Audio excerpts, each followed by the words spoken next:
비전을 바라보며 고난을 함께 지라. 아멘. 프랑스 감독이 릭 자케 감독이라고 하는 분이 펭귄 위대한 모험이라고 하는 다큐멘터리 영화를 오래전에 찍었습니다. 얼마 전에는 그 2도 나왔더라고요.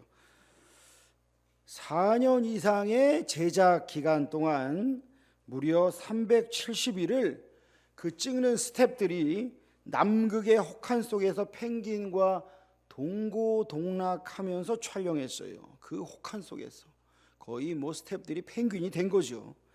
남극의 황제 펭귄 가족들이 생명을 탄생시키고 펭귄 가족을 어떻게 만들어 가느냐라고 하는 것들을 찍었습니다. 그런데 이 영상을 볼 때 느껴지는 건 뭐냐면 이게 바로 교회의 모습이구나.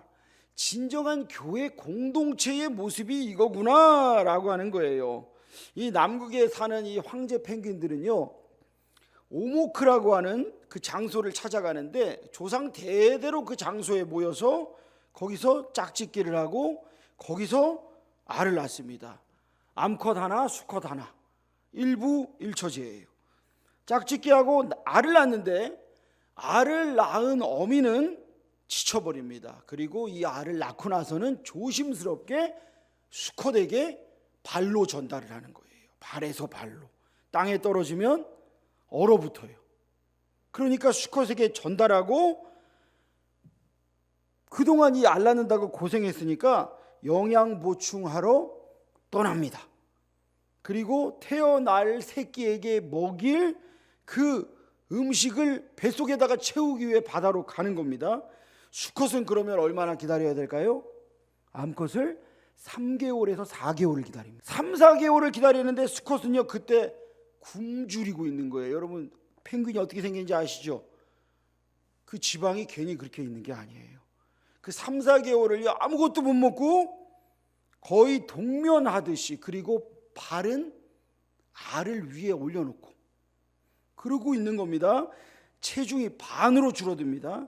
마침내 알이 부화하면은 수컷은 새끼를 위해서 자기가 지금까지 그 먹고선 3, 4개월을 뱃속에 품고 있었던 그 음식물을 개원해서 새끼에게 먹입니다. 그 무렵에 엄마 펭귄이 이제 뱃속에 잔뜩 채워가지고 돌아오는 거예요.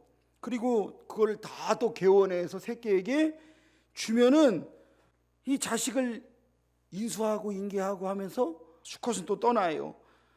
그동안 탈진했던 이 몸을 회복시키기 위해서 가는 거예요. 그런데 만약에 이 여행을 떠날 때에 혼자 떨어진다든지 아니면 중간에 물개가 언제나 도사리고 있거든, 고래도 있거든, 거기에 쓸려가면 죽는 거예요. 이 영상을 우리가 한번 잠깐 같이 한번 봤으면 좋겠습니다.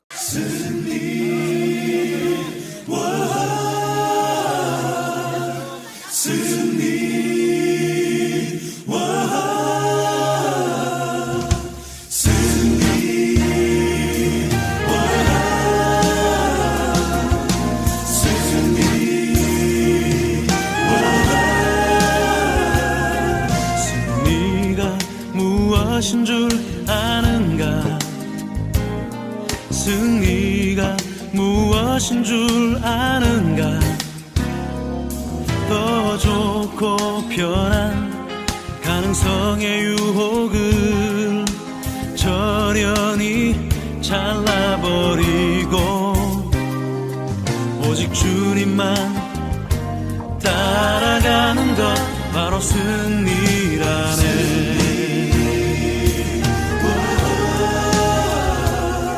승리가 무엇인 줄 아는가? 승리가 무엇인 줄 아는가? 하고 싶은 말, 그 많고 많은 말 모두 힘겹게 억누르고 오직 주께서만 말씀하게 하는 것 바로 승리라네.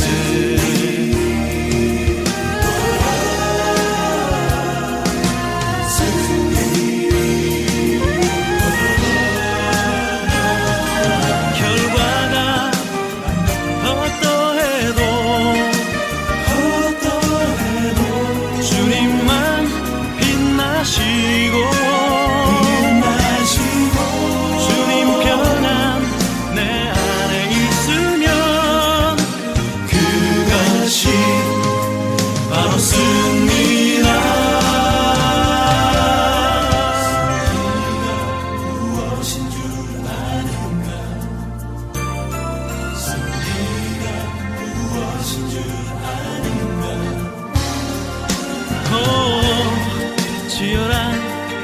마귀와의 싸움은 허옇게 잠재우고 주님만 내 안에 사시게 하는 것 바로 승리라네.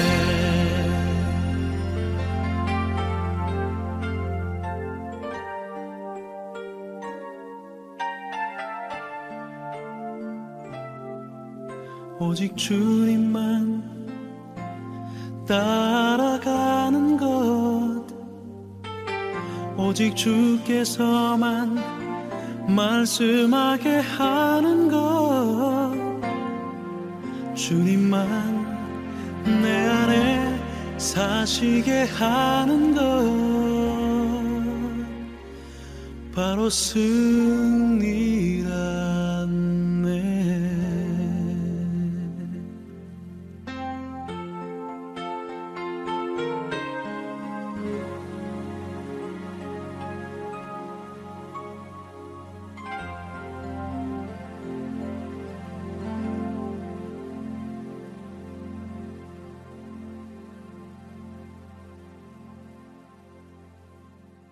이 펭귄이 새끼를 낳고 또 키우고 하는 이 과정들이 홀로는 절대로 할 수 없어요. 혼자서는 할 수 없습니다. 혼자서 할 수 없는 이 과정들을 이들이 블리자드라고 하는 그 눈 폭풍 속에 서로를 보호합니다. 가운데로 막 몰려요. 그리고 이 바깥에 있는 덩치 큰 펭귄들이 폭풍을요 막아줍니다. 그리고 안쪽으로는 조금 이 연약한 펭귄들이 들어가는 거예요. 펭귄이 참 놀라워요.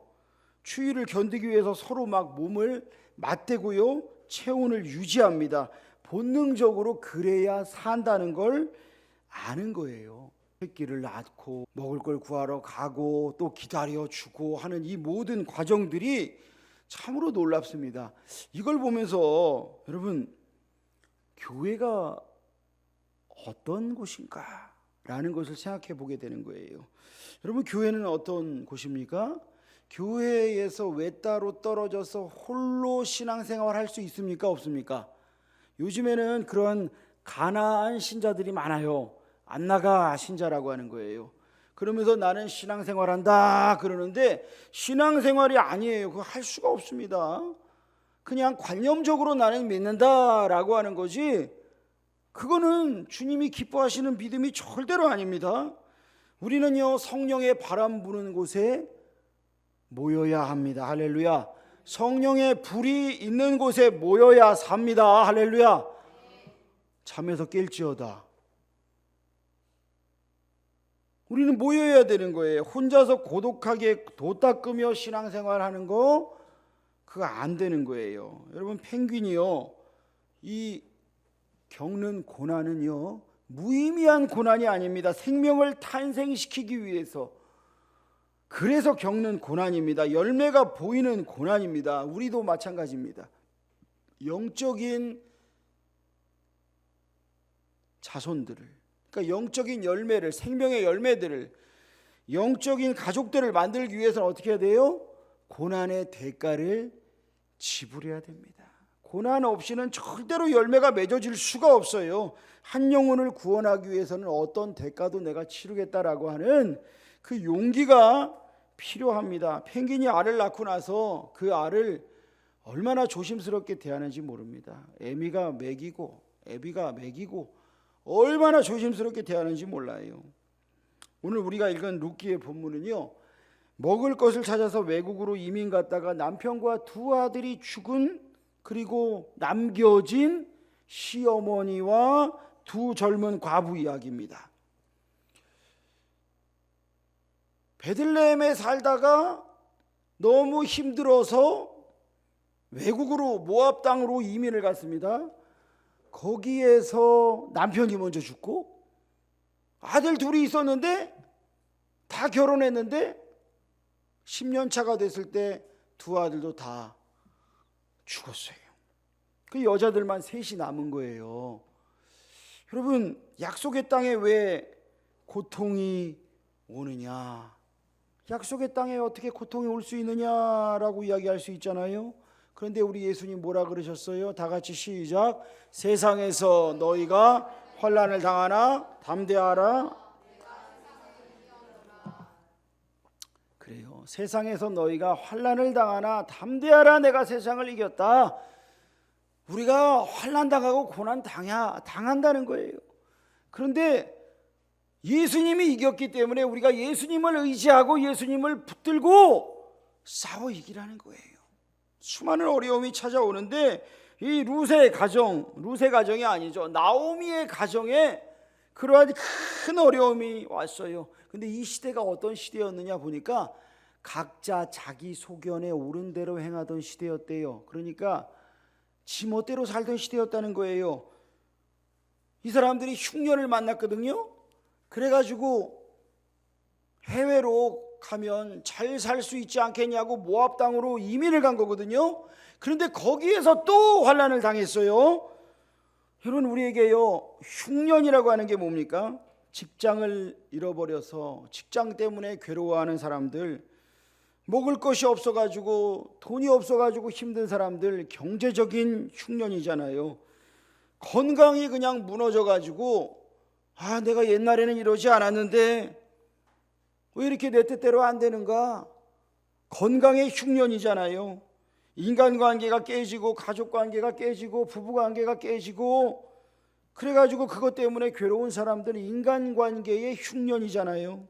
예배를 드리는데 기쁨을 못 찾고 감격을 잃어버리고 신앙생활에 정말 즐거움을 찾지 못하고 있어요. 영적으로 지금 신앙생활에 흉년이 온 거예요. 흉년이 와요. 여러분, 이때 흉년이 올 때 어떻게 해야 됩니까? 될 대로 되라. 알아서 어떻게 되겠지. 그러면 절대 안 돼요. 그러면 더 절망하고 더 좌절하고 더 낙심할 뿐입니다. 나오미는요, 남겨진 사람이거든요. 무슨 희망이 있겠어요? 흉년이라서 고향도 떠나왔는데 외국에서 이방 땅에 와가지고 집안의 남자들은 다 죽어버리고 남겨졌는데 며느리 둘이 있는데 얘네들도 이방 여인이에요. 모압 사람들이에요. 이제는 하나님이 돌보실 차례가 된 겁니다. 따라합시다. 이제는 하나님이 돌보실 차례입니다. 그래요. 남겨진 사람들에게 하나님, 내 힘으로 할 수 없어요. 하나님이 일하실 때입니다. 하나님이 일하실 때인 거예요. 이것이 룻기의 주제 헤세드라고 하는 겁니다. 헤세드, 히브리어 헤세드가요, 하나님의 자비와 사랑이라고 하는 말인데 이것이 바로 룻기에 흐르는 메시지입니다. 불쌍하게 남겨진 세 여인을 하나님이 어떻게 돌보시는가 보았더니 이 6절 말씀에 보니까 세 가지 동사가 나오거든요. 다 같이 읽어봅시다. 시작. 듣다, 일어나다, 돌아가다 그랬어요. 자, 외국 땅에서, 모압 땅에서 뭘 들었을까요? 여호와께서 자기 백성을 돌보시사 그들에게 양식을 주셨다 함을 듣고 그 땅에 찾아왔던 흉년이 끝나고 그 땅에 풍년이 찾아왔더라. 이 얘기를 들었어요. 그러니까 여기서 듣는 것이 풍년이 왔댄다라는 이야기가 여기에 꽂히면 안 됩니다. 뭐에 꽂혀야 돼요? 하나님이 자기 백성을 돌보셨다. 여기에 꽂혀야 돼요. 그래서 풍년이 왔다라는 것에 꽂혀야 되는 거예요. 우리가 하나님의 사랑과 돌보심을 주목해야 되는 거예요. 두 번째, 그래서 일어났다. 좌절한 자리에서, 낙심한 자리에서, 절망의 자리에서 일어났어요. 나오미와 그 자부들이요, 일어났어요. 여러분, 옛날에 케빈 코스트너가 주연한 늑대와 함께 춤을 이라고 하는 영화, 그 영화 보셨어요?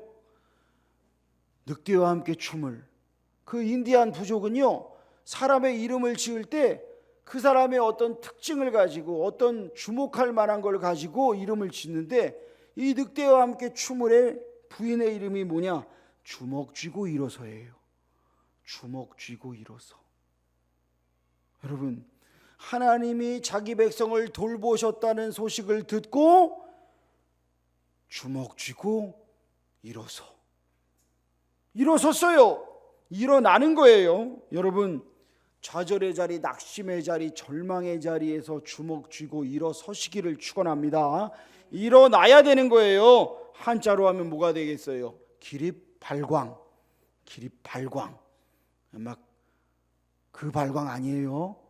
기립발광. 옆에 분에게 이야기합시다. 기립발광하세요.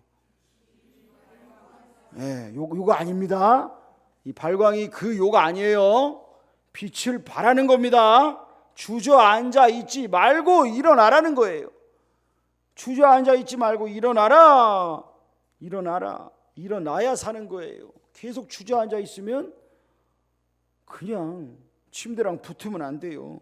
예전에 봤더니요, 외국에 뭐 한 300에서 한 400km 나가는 어떤 여자가 있는데, 여자인지 남자인지 기억도 안 나. 이 사람이 이제 병원에 가야 되는데 침대에 붙어가지고 떼지지가 않는다는 거야. 살이 그냥 눌러 붙어가지고. 이 사람이 언제부터 그랬겠어요? 아유, 몸이 무겁네, 운동하기 싫네, 힘드네, 그러면서 침대에 누워가지고 안 일어나기 시작하더니, 누워가지고 먹기 시작하더니 나중에는 막 300 몇 킬로인가 400 몇 킬로인가 막 그래가지고요 침대에 눌러 붙어버렸대. 그래가지고 그 사람을 방에서 끄집어내는데, 이거 어떻게 끄집어내겠어요? 침대를 해체하고 문짝을 다 여기를 부수고, 그래서 병원에 데리고 가는데, 계속 누워있으면 어떻게 돼요 여러분? 침대랑 붙어버립니다. 거기까지 가면 큰일 나는 거예요. 일어나라 그러셨어요. 자, 이 여인들이 일어납니다. 그리고 어떻게 해요? 돌아갑니다. 돌아가요. 어디로 돌아가요? 주님이 그들에게 주셨던 땅으로 돌아갑니다. 여러분, 인생의 흉년, 아까 제가 여러분과 나누었던 그 수많은 흉년의 상황이 있잖아요. 그런데 우리가 돌아가야 할 곳은 어디입니까? 하나님께서 우리를 찾아오셨던, 그래서 우리의 인생에 가장 복되었던 그 풍년의 시간, 그 장소, 그 감격을 여러분 회복하시기를 축원합니다. 주님 앞에 그걸 회복해야 되지, 자꾸 머릿속에서 엉뚱한 거 생각하면 안 돼요. 눈 감으면 맨날 떠오르는 과거에 아팠던 기억과 상처와 사탄 마귀의 시험에 자꾸 빠지면 안 돼요. 그거 대적해야 돼요. 돌아가셔야 돼요. 하나님의 품으로 돌아가셔야 돼요. 어디에서부터 돌아가느냐? 7절 봤더니 있던 곳에서 나오고 그래요. 있던 곳에서 나오고. 지금 그 모압 땅 있던 곳에서 나오고, 거기 어떤 곳이에요? 남편이 죽은 곳이에요. 아들들이 죽은 곳이에요. 쓰라린 기억들이 있는 곳 아니에요? 그런데 이제는 돌아가야 돼요. 어디로 돌아가요? 하나님께서 처음에 주셨던 그 땅, 약속의 땅으로 돌아가는 겁니다. 주님께서요, 이들이 지금 모압에 와가지고 이런 큰 고통을 당했는데 우리가에게 이민 가는 게 잘못됐다 뭐 그렇게 말씀하시는 거 아니에요. 그런데 모압 땅에 가서 이들이 이렇게 큰 고통을 당했을 때에 우리에게 주시는 것 뭐였어요? 다 같이 읽어봅시다. 시작. 약속의 땅 가나안에서 하나님이 주신 땅을 빼앗기지도 말고 팔지도 말라. 여러분, 이스라엘은요, 하나님이요 땅 팔지 말래요. 팔았으면 50년째 되는 해 다시 원주인에게 돌아가는 거예요. 여러분, 이게 이스라엘 법입니다. 하나님이 처음에 주신 그 땅 그대로 지켜라 그런 거예요. 그런데 이들은 아유 힘들어서 못 살겠다 그러고선 모압 땅으로 이주했어요. 그런데 이주해서 잘 살면 뭐 아유 괜찮네 이럴 텐데 다 죽었어요. 남자들이 다 죽었어요. 그러고 나니까 아하 이제는 돌아가야겠구나 그런 거예요. 여러분, 돌아가야겠구나 라고 하는 건 뭐예요? 신앙의 길을 다시 회복해라 라고 하는 거예요. 신앙의 길을 버리지 말아라. 하나님이 축복으로 주신 유업을 버리지 말아라. 힘들다고 버리지 말아라 말씀하시는 거예요.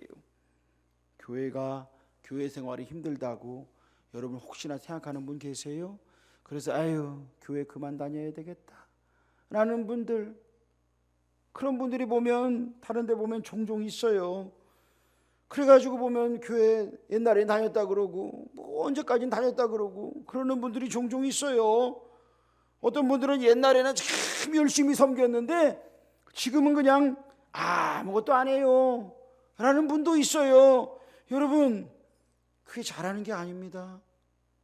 하나님 앞에서 주님께서 유업으로 주신, 축복으로 주신 그 믿음의 공동체를 여러분 소중히 여기시기를 축원합니다. 소중히 여기고 주님께서 은사를 따라 주신 섬김의 땅이 있어요. 그 땅도 팔지 마세요. 하찮게 여기지 마세요. 주님 앞에 섬길 때에 주님께서 상급을 주시는 거죠. 섬김이 없으면 상급도 없어요. 나오미의 가족이 약속의 땅 팔아버리고 그냥 모압으로 가가지고 큰 환난을 겪고 이제 돌아가야 되는데, 나오미가 이제 보니까 모압 땅을 벗어나서 이제 이스라엘로 들어가게 되는데 자기 자부들에게, 얘들아 나는 이제 홀로 남았고 너네들 남편으로 줄 아들들 낳을 수도 없어. 그러니 이제 너희는 고향으로 돌아가라, 모압 땅에 남아라 라고 했을 때 두 자부들이 엉엉 울면서 어머니를 붙듭니다. 처음에는요 둘 다 못 떠난다 그래요. 어머니, 내가 어떻게 어머니를 떠납니까? 못 떠납니다 라고 얘기하는데 나오미가 다시 한번 간곡히 권면해요. 돌아가라고, 너희 어머니의 집으로 돌아가라고. 너희가 나를 선대한 것 같이, 너희가 나를 잘 대해준 헤세드를 준 것처럼 하나님께서 너희를 선대하기를, 헤세드를 주시기를 원한다. 새 남편 얻어서 행복하게 잘 살아라 그러는데, 통곡을 하는데 오르바라고 하는 며느리는 이제 떠납니다. 어머니, 그럼 저 이제 갈게요 그러고 떠납니다. 여러분, 오르바가요 아유 이 못된 며느리라고 말할 수 없는 겁니다. 오르바는 현실적인 결단을 한 거예요. 지극히 상식적인 결단을 한 거예요. 왜냐, 내 남편이 없는 외국에 가서 내가 살 수 없으니까 이제는 나도 새 출발해야 되겠다 라고 간 거예요. 그거에 대해서 우리가 아유 요 못된 며느리라고 할 수 없지만 성경은 더 이상 오르바에 대해서 기록하지 않습니다. 오르바는 어디로 갔더라? 오르바는 그의 백성과 그의 신들에게로 갔더라 라고 얘기하는 거예요. 그러니까 오르바가 이스라엘로 따라가지 않은 것에 대해서 인간적인 결단을 내렸을지는 몰라도 그는 믿음의 공동체에서 떠나버린 결과가 온 것이죠. 그런데 룻은 어떻게 해요? 자기 동서가 떠나가는데 그 뒷모습을 보면서 어머니의 곁을 지키는데 어떻게 지켰더라? 성경은 붙쫓다라고 이야기합니다. 붙쫓았다 그래요. 바싹 붙어서 떨어지지 않았다 이 얘기예요. 바싹 붙어서 떨어지지 않았다. 이 히브리어가 다바크라고 하는 말인데요, 성경에 이것이 어떻게 나오느냐, 첫 번째 창세기 2장에 보니까 남녀가 결혼하여 한 몸으로 합하여진다 라고 말할 때, 여러분 처음에 연애할 때 남녀가 어떻게 있어요? 한여름에 뜨거워 죽겠는데도 꼭 붙어가지고 안 떨어져. 이게 그거예요.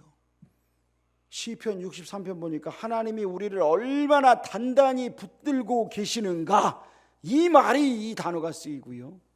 하나님의 백성들에게 충성을 요구하실 때 바로 이 단어를 쓰세요.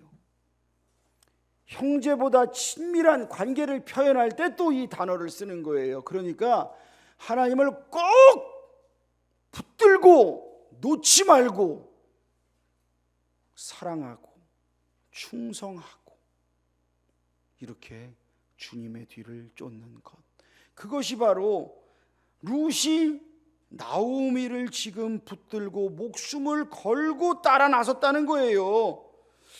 여러분, 이런 고부관계가 있을까요? 교회 안에 있는 분들도 시어머니와 며느리가 있을 때 고부관계가 안 좋은 분들이 있어요. 아니 뭐 권사님이라고 하는데 막 며느리를 막 그냥 쥐잡듯이 잡는 분이 또 있고, 자기 아들만 챙기는 분이 있고, 며느리는 또 그렇게 그냥 같이 신앙생활하면서도 그렇게 며느리한테 잘 못하는 분들도 종종 있더라고요. 또 반대로 믿는 사람이라고 하면서 자기 또 시어머니에게 못되게 구는 분들도 있더라고요. 여러분 어떻게 그래요? 여러분 이게 왜 그래요? 헤세드의 마음이 없으니까. 긍휼히 여기고 사랑과 자비를 흘려보내는 그 마음이 없으니까 그런 거예요. 그런데 오늘 말씀에서 16절 17절 말씀 다 같이 읽어봅시다. 시작. 룻이 이르되 내게 어머니를 떠나며 어머니를 따르지 말고 돌아가라 강권하지 마옵소서. 어머니께서 가시는 곳에 나도 가고 어머니께서 머무시는 곳에서 나도 머물겠나이다. 어머니의 백성이 나의 백성이 되고 어머니의 하나님이 나의 하나님이 되시리니 어머니께서 죽으시는 곳에서 나도 죽어 거기 묻힐 것이라. 만일 내가 죽는 일 외에 어머니를 떠나면 여호와께서 내게 벌을 내리시고 더 내리시기를 원하나이다 하는지라. 아멘. 여러분 이 시대는요 다 각각 자기 소견에 오른 대로 살았더라라는 시대입니다. 지 맘대로 살았다는 거예요. 법이 없다 이거예요. 혼탁한 시대였어요. 왜? 왕이 없으므로. 그러니까 자기 인생을 이끌고 가시는 하나님의 법을 무시하고 다 지 맘대로 살던 시대였는데, 이방 여인이었던 이 룻이 어떻게 시어머니 나오미 이스라엘로 돌아가겠다는데 거길 따라가요? 바로 이 나오미가 자부에게 주었던 헤세드가 있었기 때문에, 그 사랑과 자비가 있었기 때문에 그런 거 아니에요? 여러분 룻이요 지금요 세상 사람들이 보기에는 아이고 너도 새 출발해야지 거기를 왜 따라가냐라고 말할 수 있잖아요. 그런데 룻이 여기를 따라갔는데 나중에 룻이 보아스라는 사람을 만나고, 그리고 그 보아스가 낳은 자손 중에 이 가정에 룻의 자식들이 그 중에 다윗 왕이 나오고 예수님이 바로 다윗의 후손으로 이 땅에 오시는 그런 놀라운 일이 일어나잖아요. 여러분 룻은 이런 걸 몰랐어요. 그런데 그가 믿음의 공동체를 떠나지 않겠다라고 결단했을 때 하나님께서 놀랍게 그를 사용하시는 것 아니겠어요? 그는요 하나님이 주시는 비전을 바라보았습니다. 이 모압 땅에서 하나님 없이 살아가는 이 백성 가운데서 내가 살지 않겠다. 나는 하나님의 비전을 가지고 힘들어도 어머니 따라가겠다. 그런 거예요. 믿음의 공동체를 끝까지 붙들겠다라고 하는 그 결단 속에 얼마나 어렵겠어요. 여자들이 살아가는데 얼마나 어렵겠어요. 너무너무 어려운 삶을 살아야 되잖아요. 그런데 그 고난을 내가 짊어지고 가겠다라고 했을 때 하나님이 놀라운 헤세드를 보내주셔서 그가 사람들에게 은총을 받고 귀중히 여김을 받고 보아스라고 하는 유력한 사람에게 주목하여 보게 되고 그에게 사랑받고 그와 가정을 꾸리게 되고, 그 놀라운 역사가 일어나는 것이 바로 우리 룻기에 나오는 이야기가 아닙니까? 고난을 짊어졌는데 하나님께서 놀라운 은혜로 그 모든 고난을 뛰어넘는 축복을 주셨습니다. 이것이 바로 룻의 믿음 가운데 역사하신 하나님의 은혜였어요. 헤세드였어요. 여러분 지난 10월 19일은요 성수대교 붕괴 30주기가 되는 날이었습니다. 벌써 그렇게 됐어요. 한 신문의 기사를 봤더니요 성수대교에서 누나를 잃었지만 지옥에 살지 천국에 살지는 내 선택이다 라고 하는 이 이상엽 씨라고 하는 분, 이분이 지금 누나를 잃었거든요. 그 당시에 1994년에 누나 이승영 씨가 이 성수대교 위에 버스 타고 가다가 그때 32명이 죽었는데 그 버스 탄 사람 16번 시내버스 등 차량 6대가 추락을 했는데 20살이던 이 누나 이승영 씨가 당시에 서울 교대 국어 교육과 3학년이었고 강북의 한 초등학교 실습 교생 실습 나가는데 닷새 만에 그냥 떨어져서 죽었어요. 얼마나 가슴 아픈 일이. 그런데 이때가 또 이 집에 아빠가 돌아가신 지 1년 정도 되었을 때라 그래요. 그러니 이 집에 얼마나 큰 비극이 찾아왔습니까? 그런데 이 고통 속에서 이 먼저 간 딸의 유품을 정리하던 이 엄마가 김영순 씨가 지금 74세, 당시에 44세였어요.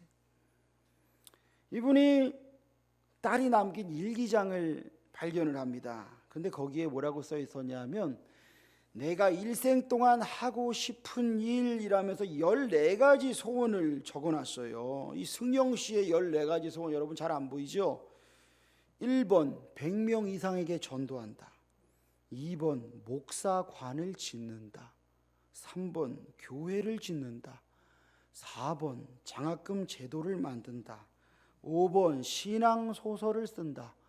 6번 기독교 방송을 만든다. 7번 이동 도서관을 만든다. 8번 간사님들 재정 지원을 한다. 9번 선교사님들 재정 지원을 한다. 10번 목사 간사 전도사님 전용 휴양지를 만든다. 11번 1명 이상 입양한다. 12번 단기 선교사로 떠난다. 13번 시각 장애인을 위해 뭔가를 한다. 14번 재활 시설을 포함한 복지 마을을 만든다. 여러분 이게 20대 초반의 청년이 크리스찬 청년이 일기장에 기록했던 거였어요. 이게 굵은 글씨는요 다 이루었거나 이루어 가고 있는 거고요. 연한 글씨는 연한 번호는요 사회 인식 변화로 다 이루어진 거예요 지금. 여러분 이때요 이 일기장을 본 이 동생은요 우리 누나는 정말 사랑 자체가 삶의 목적이었구나 라고 하는 걸 알았대요. 이 집에서 딸의 시신을 고대 의대에 해부 실습용으로 주었습니다. 이 분이 죽으면 장기를 기증하겠다 라는 그 서약을 했기 때문에 딸의 시신을 줬어요. 여러분 이 남겨진 가족들은 이제 뭘 해야 될까요? 남겨진 가족들이 얼마나 힘들겠어요? 그런데 승영 씨 대신에 이 일기장에 적힌 소원을 하나씩 이루어 가기로 결심을 합니다. 상엽 씨는요, 이 동생은요, 결혼 후에 누나의 뜻을 이어서 2아이를 입양을 합니다. 그리고 당시에 고3이었는데 공부를 잘했대요. 이분이 카이스트 갈 실력이었는데 이때 너무나 큰 충격을 받고 카이스트 못 가고 근데 고려대를 갔대요. 여기에 이제 나와요. 이게 제가 하는 말이 아니라 신문에 그렇게 나와요. 카이스트는 떨어지고 고려대 산업공학과에 갔는데 그런데 많은 방황을 합니다. 많은 방황을 해요. 그렇게 착하고 의욕 넘쳤던 우리 누나를 데려가다니. 그리고 교회를 떠납니다. 이분. 교회를 떠나고요. 하나님을 원망하고요. 절에 갔대요. 그런데 또 거기에서도 의미를 찾지 못하고 대순진리회 또 거기도 갔대요. 그러니까 방황하는 거예요. 영적인 방황을 하는 거예요. 그러다가 5월 달에 큰 교통사고를 당하고 한 달 만에 병원에서 제비가 뽀르르 날아가는 모습을 보면서 기억이 돌아왔는데 어떤 기억이 돌아왔느냐 하면 누나가 늘 했던 것, 사랑 자체가 목적이 돼야 한다. 누나가 늘 이야기하고 누나가 늘 기록하고 그렇게 살았던 그 누나의 메시지가 갑자기 돌아온 거예요. 엄마는요 너무나 고통스러웠죠. 그 전년도에는 남편이 죽었고 그해 딸이 죽었으니까 얼마나 괴로웠겠어요. 주변 사람들이 위로한다고 와가지고 죄가 많아 그렇다 그러고 마귀가 막 공격하니까 회개하라 그러고 막 이런 거예요.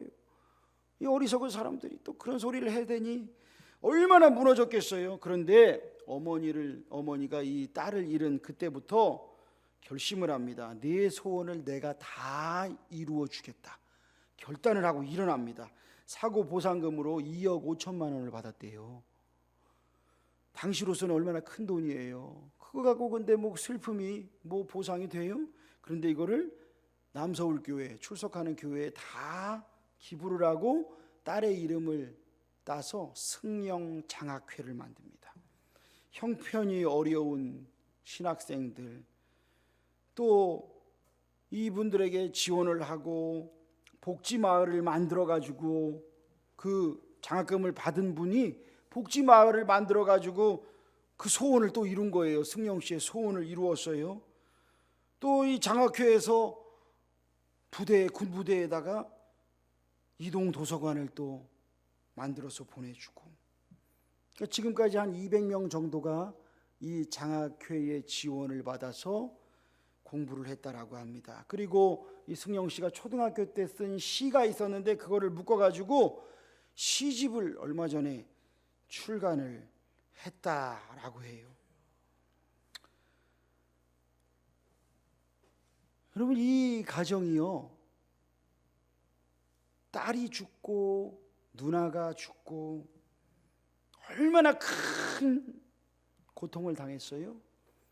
그런데 거기에서 무너지고 끝나지 않고 그 전에만 해도 우리 가족의 행복과 성공이 우선이었는데 누나를 잃고부터 인생관이 달라지더라. 그래서 필요한 곳에 바로바로 사랑을 실천해야 되겠다 라는 그 마음이 생겼답니다. 그래서 이분은요 2명을 입양을 했어요. 2명을 입양을 해서 원래 아들 딸이 있었는데 이제 아들 둘 딸 둘 해가지고 이제 입양을 해가지고 가족을 만듭니다.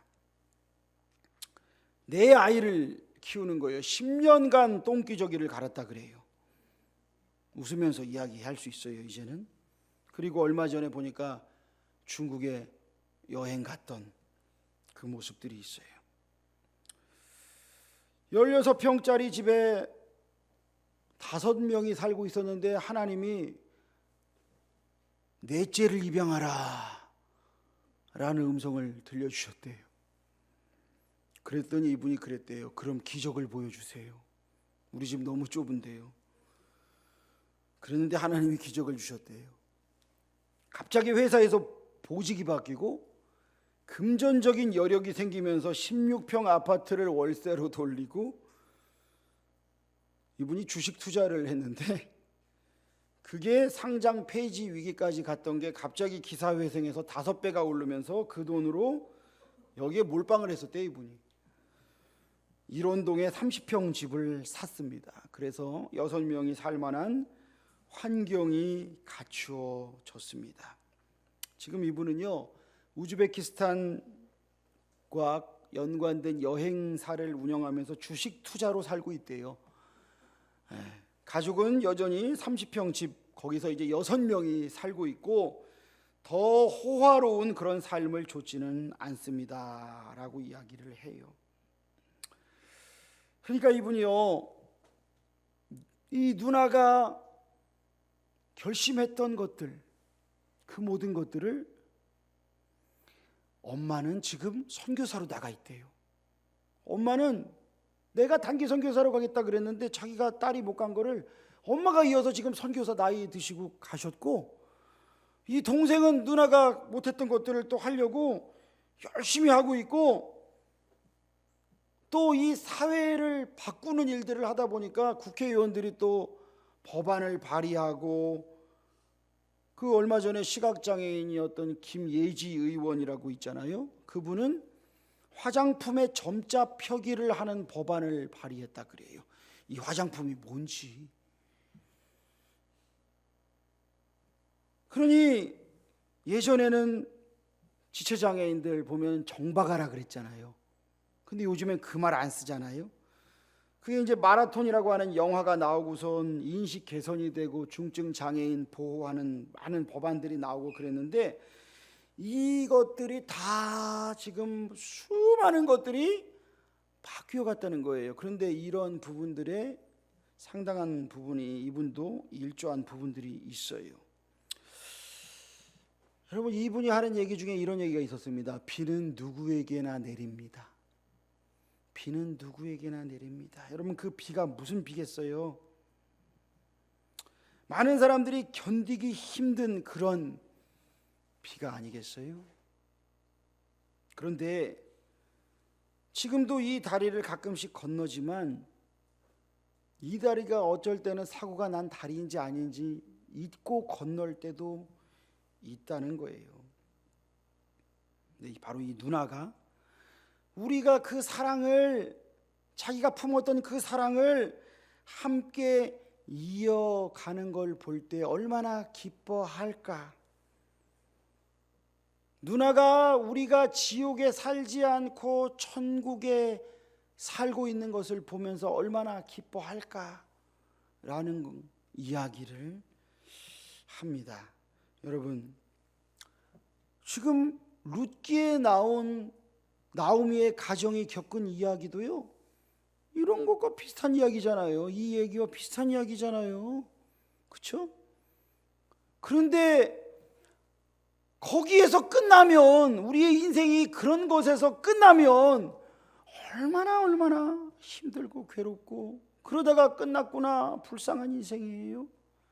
그런데 하나님의 헤세드가 흐르고요, 하나님의 헤세드로 인해서 살아나더라고요.